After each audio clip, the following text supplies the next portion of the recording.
some MIT grad students who came up with their own unique opportunity. They developed a plane powered by their own human ingenuity.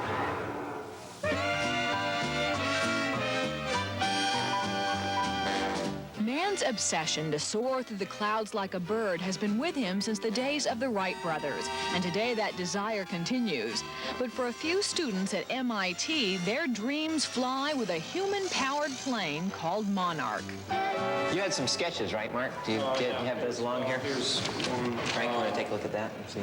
With 4,000 man-hours invested and $3,000 partial funding, 5 MIT students entered the Kramer World Speed Competition for a $30,000 prize. Their quest is to fly a human-powered plane 1,500 meters in 3 minutes, which means averaging 21 miles per hour. It's never been done successfully by human power. John Langford is co-director for the project and has been there from the beginning. Between the time we first started on and the time we made our first flight was 88 days, and that was pretty much a period of frantic construction. Moving as quickly as we could because we knew we were in a competition with a team in California. The Monarch isn't the first of its kind. This is the Royal Aeronautical Society of England's 3rd international contest to promote human power flight.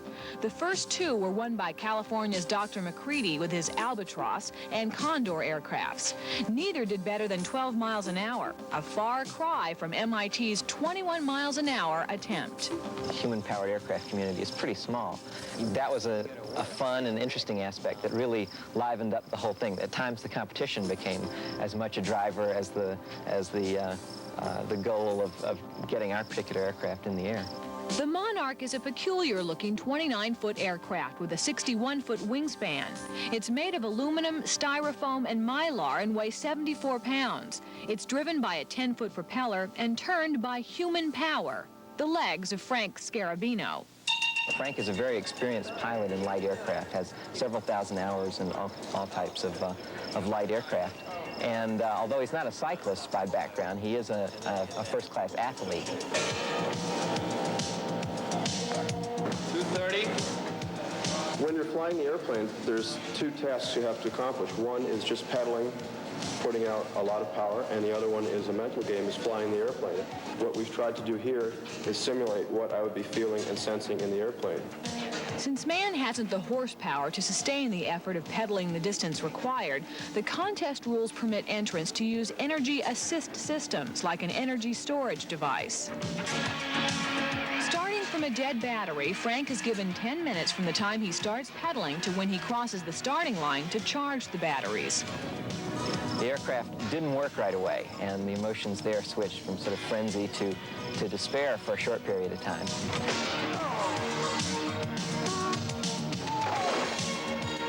Propeller gone.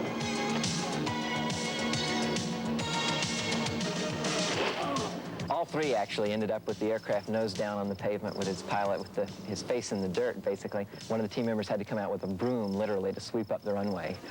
But there was one other event that took place that was almost too much to bear. Only after we had completed the course and after everybody thought we had actually won, did the judges announce that we had missed it by less than a half of a second. And I think that experience had really sobered people.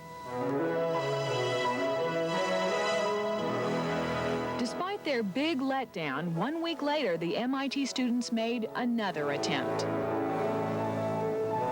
Truck's ready. Good ground speed. Lift off. 4, 2, 3, 6,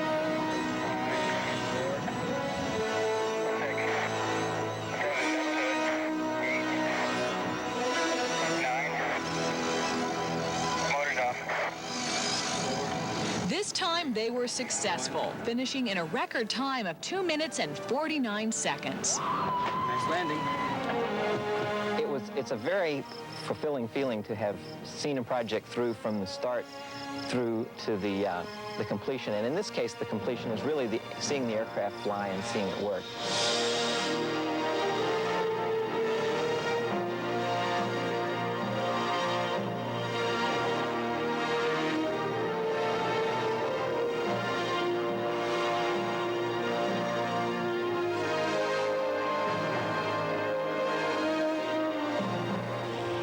Anyone who has witnessed the flight of the Monarch agrees it is truly a thrilling sight and almost takes you back to the days of early flight with Wilbur and Orville Wright.